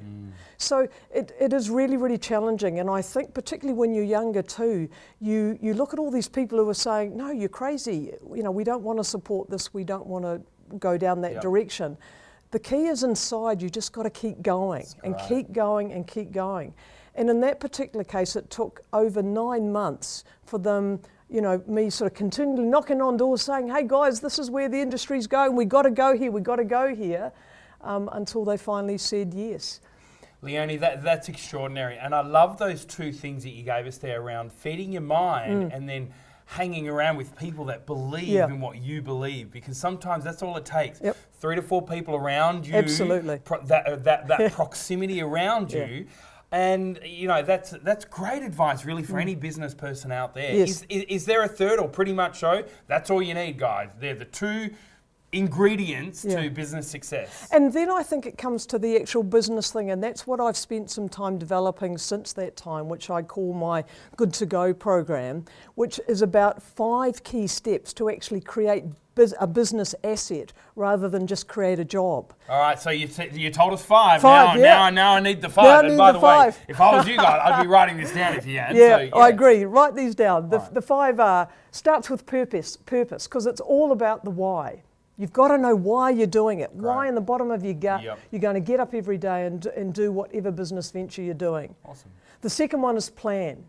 Okay, because you've got to know how to get there. So you've got your purpose and you know where you're trying to go. The second point is plan. This makes sense, yeah. Third one is people, because you need great people around you to achieve what you're trying to achieve. You absolutely and do. Build great teams, and I love building great teams. I'm passionate about it.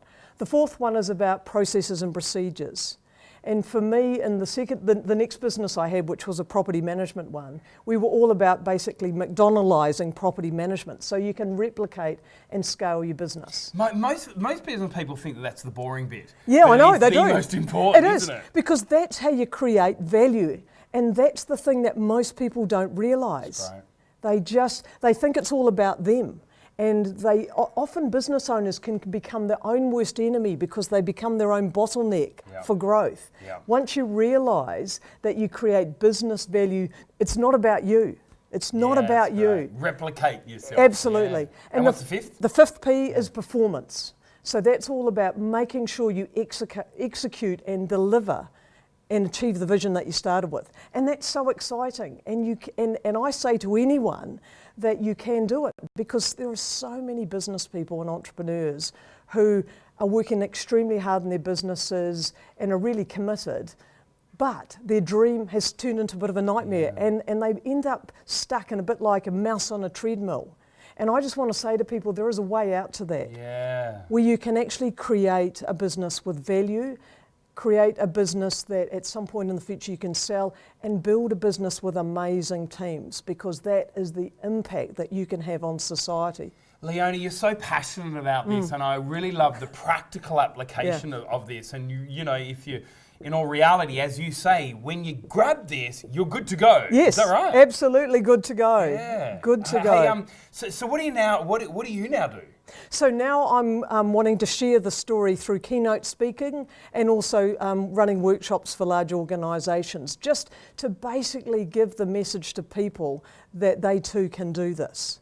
You know, get past those limiting beliefs and the stories that people tell themselves, and say, either if it's you want to start a business, you can follow the Good to Go process. If you already own a business and you're not quite getting what you want, follow the Good to Go process, and you will be amazed at the progress and success you can achieve. Yeah, I love that. Hey, Leonie, I did read somewhere that you've also had a past life in other various ventures. Yes. What was that? So after I did the website, I then decided to look for another business opportunity, and it was ready to implement my Good to Go program. So I looked at a whole lot of different business ventures, and again, that's quite challenging for people, because I spent over 6 months. I looked at over 30 different business opportunities until I found the one, and so that can be quite hard, because day after day you look at them and you work through it all, and you think, I'm never going to find something.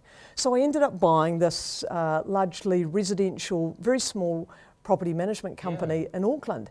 But it was your classic business model, and so I'd realised there was such an opportunity to transform this by using technology and doing it in a completely different way. And over the next 7 years, I built this amazing team of people who also believed in my vision. We grew the company exponentially. And then someone came along and offered us a whole lot of money, which was a fantastic day. So I decided to sell. and that's why we do business. Yeah, absolutely. Hey, Leonie, again, I really wanted to acknowledge you for your passion and enthusiasm to really transform the new generation of entrepreneurs and business people come through, which is just awesome. Yeah. What do you do to recharge yourself? What do you do to fill your tank? Yeah, well, so for me, I do a number of things. I mean, obviously I'm from New Zealand, so time out in the great outdoors with friends and family is fantastic. I'm actually a boxer, so I go to the gym and I box. And you're a boxer? Yeah, I know, it's crazy. You so don't mess with me. but I love... In business and also in the ring. Yeah, exactly. But I do like it. It keeps me fit, and it's something that, you can take your frustration out on either somebody or a bag. And I've also got a couple of nephews who I love spending time with and doing all those really cool kid things, because I realise sometimes I'm the biggest kid around. Hey Leonie, thank you so much for coming here all the way from Auckland through to Sydney. I really appreciate you coming into the studio. But before you go, at the end of all of our interviews, we have this challenge, and it's called the 10 Questions in 60 Seconds Challenge. Leonie, do you accept the challenge? Absolutely, Sam. Hey, I love it. All right. Your time starts now. Favourite colour? Purple. Favourite food? Salmon. Salmon. Oh, salmon. I love salmon. Yeah. Tasmanian Atlantic salmon, no? New Zealand. Of course. Favourite celebrity? Mother Teresa. Oh, yeah. I worked out the other day that my grandfather worked with Mother Teresa. Is that right? Awesome. Favourite actor? Favourite actor? Morgan Freeman. Same surname. Hey. And of course. He's actually your uncle. Yeah. And his voice. Favourite professional speaker? Oh, Sam, it would have to be you, but if it wasn't you, Tony Robbins. Yes, Tony's awesome. Yeah. Favourite book? Brené Brown's Daring Greatly. Yeah. Tara Moore, Playing Big. Oh, sorry, I have to have two, sorry. Yeah, of course. Can't follow the rules, I'm a Kiwi. Favourite movie? Harry Potter, the whole series. Really? Yeah, loved it. Yeah, I love it. Favourite city? Auckland. Auckland. Where else? Of course, naturally. Favourite city? Sorry, should I say favourite drink? Water. Water, yep, love it. Favourite pizza topping? Not a big pizza person, but baked beans. Baked beans? Baked beans, yeah. I don't think I've ever had baked beans on a pizza. That is awesome. And Leonie, if you could be an animal, which animal would you be? I'd have to be a kiwi bird, because it just shows I'm such a passionate New Zealander. I love it. Ladies and gentlemen, please put your hands together for Leonie. Thank you so much for joining us here at the Celebrity Authority Show. We'll see you again next episode.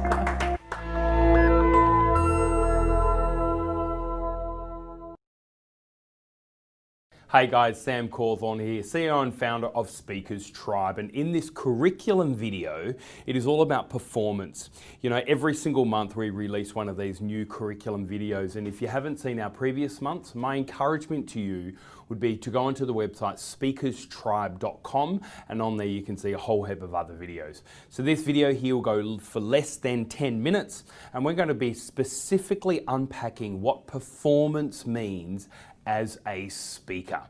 You know, I started professionally speaking close to 12 years ago, and one thing I realized very soon is that our content doesn't really matter as much as our methodology. And this is the first thing that we're going to be uncovering in today's curriculum video, all on performance, realizing how can you get to that methodology mindset in the fastest possible way. The second thing we're going to be talking about is control. How can you control your nerves? How can you make sure that you get up on stage and you've got that suave, you've got that charisma that to make it look like that you are performing this content. And then the third thing that we're going to be unpacking is seamless.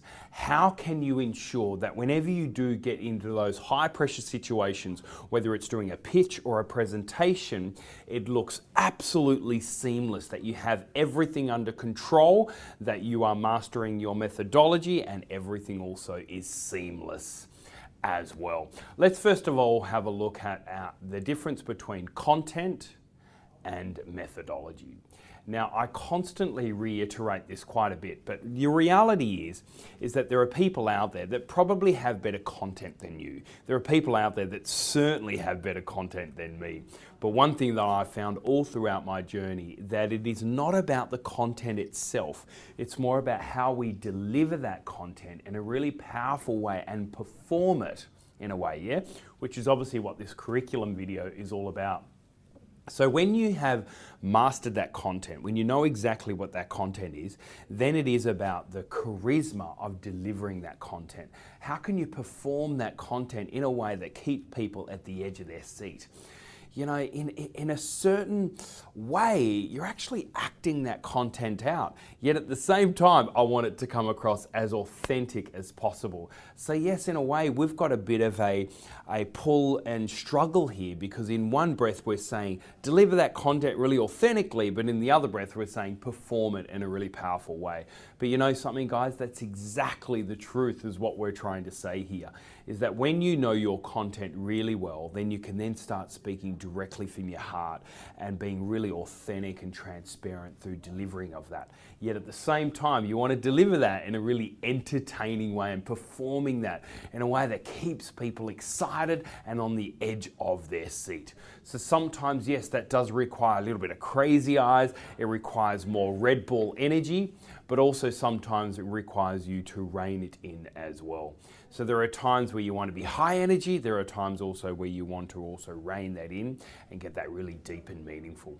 But when you can manage your energy timeline really well, you can then really uncover exactly what we mean by not necessarily your content, what you say, but your methodology, how you say it. That's the first element. Second element is this, is all about control. Now, Mark Twain said this: every single speaker gets nervous on stage, or they are a liar.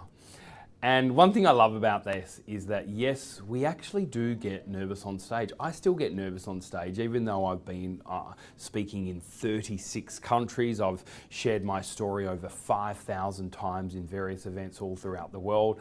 I've done regularly over 10,000 people in audiences. But the reality is I still get nervous. But I don't get nervous because I'm insecure and I'm worried about what you think of me. But I get nervous because I care.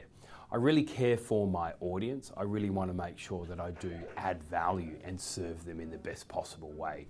Yet at the same time, through those nerves and sometimes through the uncertainty of thinking that I'm either not good enough or I'm not worthy, I need to make sure that I do show to my audience that I'm in control. It is really important for you to literally show, particularly when you are delivering new content, or even if you're feeling a lot of pressure on this big stage, you need to make sure that you are showing to your audience that you are in control. We in general, as audiences, we don't really want to feel sorry for the speaker up in front, and also we don't really want to see this speaker as coming across uncertain. And right now in the world, we are seeing more unprecedented uncertainty than any other time in history. And one of the main reasons is because over the last 10 years, we've seen all this change, and we've seen more constant change than any other time in history. And through this change, it's now seen that the market is becoming really uncertain. And what they're looking for us as thought leaders, experts and speakers, they're looking for certainty. So we need to make sure that we do come across and we're performing our content with absolute certainty, even if we only learnt it 2 minutes ago, even if we only learned it last week, or if we're reading a book and now we're delivering that, we still need to make sure that we're coming across with absolute certainty, that we are always in control of every word that we are saying. We're in control, we're not putting in filler words, we're not saying words like or maybe or sort of or should. we're not saying filler words like and ah or whatever it might be, that we do come across with absolute certainty that we are in control of our gestures, of our language, of our facial expressions, and that way then we can perform this content in a more powerful way. So that's the second element, which is all around control. The third area here is all around being seamless. You know, one thing I absolutely love is when I see an outstanding professional speaker and they're using technology and they're using visuals and they're using sound, etc., and everything looks seamless. It's amazing. Sometimes you don't even see them click their clicker, and they certainly don't look around and see what's on the slides behind them. Everything is absolute seamless. Not only have they mastered their methodology, not only have they clearly mastered their control, but it all looks beautifully seamless. So there's a few things I wanted to share with you around being seamless. Let's unpack this. So the first element is this: always up. And that's all about always being positive, even when things don't go according to plan. You know, technology never goes according to plan. Even your slides or whatever it is, it never necessarily goes according to plan. But you need to make sure that you're always thinking positive. So if something doesn't go according to plan, it's not about getting really frustrated and showcasing the audience that you're frustrated. It's about just simply saying, hey guys, as you can see, AV doesn't go according to plan, but I'm sure our AV team right now are onto it, and we're going to get that fixed. So you want to make sure it comes across as if you're still in control. You're in control of your emotions, and even when things don't go according to plan, you are still in control. So really being seamless and thinking always up. The other area of always up as well and being positive is that if you look up, you can actually access easier your memory rather than looking down when we get frustrated. So when we get frustrated, we automatically look down. Whereas when we look down, research will tell us that we can't necessarily access our thinking in a fast, quick and effective way. Whereas when we look up, we can actually access that thought really faster. We can remember our words. Thus also we're thinking more positivity. Thus also we're showcasing that we are in control. So the first one is this, always up. The second one is this, smirk. Yes, you heard me right, smirk. And what we mean by smirk is that when you want to come across really seamless, in control, mastered your methodology and really performing that message in a really powerful way, you want to make sure that it doesn't look like you're worried or concerned, doesn't look like you're too serious, doesn't look like you're too happy. But that smirk there's a level of charisma when you do a nice little cheeky smirk. So how can you smirk more when you're on stage? You can showcase your likability, you can showcase you're in control, you can showcase a little bit of real solidarity that I'm confident, competent and charismatic when I'm delivering this message. So the second one is this, is more of how you look, smirk more, yeah? Now your third one is this, pause and freeze. Pause and freeze. And what we mean by that is when you are performing your communication, when you're performing your presentation or your pitch or whatever you are communicating, you want to make sure that yes, you come across absolute in control, that you are absolute seamless, but you want to also pause when necessarily. You know, you guys have constantly heard me say, embrace that uncomfortable silence. And it is so true as well. So my encouragement to you is whenever you pause, freeze the gesture. And then when you continue to talk again, then you can move your gestures. And then as you pause again, freeze the gesture. And then you continue on. When you pause and freeze more, it will showcase that you are both performing, but also you're very seamless in what you do. So guys, this curriculum is all specifically about how you guys can perform better when you get into those situations, whether it's on the camera, whether it's on stage, whether it's in a pitch in a boardroom. You want to make sure that you can perform that content. And again, those three ways of performance, the first one is content versus methodology. The second one is control. And then the third one is seamless. So guys, don't forget also to make sure that you do put into your diaries the next Speakers Tribe event there in your local city. And we're really looking forward to keeping you on this journey of growth towards where you are today to where you really want to be.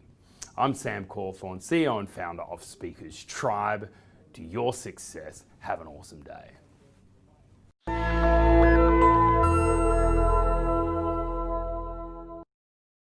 Look, it sounds crazy and it sounds like a big hairy dream to have, but my passion has always been around shifting the face of leadership. That's what this is about for me. This is not about just creating a new job for myself or creating a small business for myself. It's about creating a movement that changes the face of leadership so that every leader out there is both inspired and equipped to create the conditions for their people to do their best work. Speakers Institute has given me a really clear-cut pathway and an enormous amount of support, mentoring, coaching, information and skill sets that I didn't have. It's given me access to people in the industry that I would never have come to know had I not gone through this program. What I'm doing now is I'm building up my leadership practice. I'm working on my first book. I'm continuing to hone and develop both my content, my products, and the way I market and position those products. And I continue to do all of that based primarily on the fundamental learnings that I've had through Speakers Institute.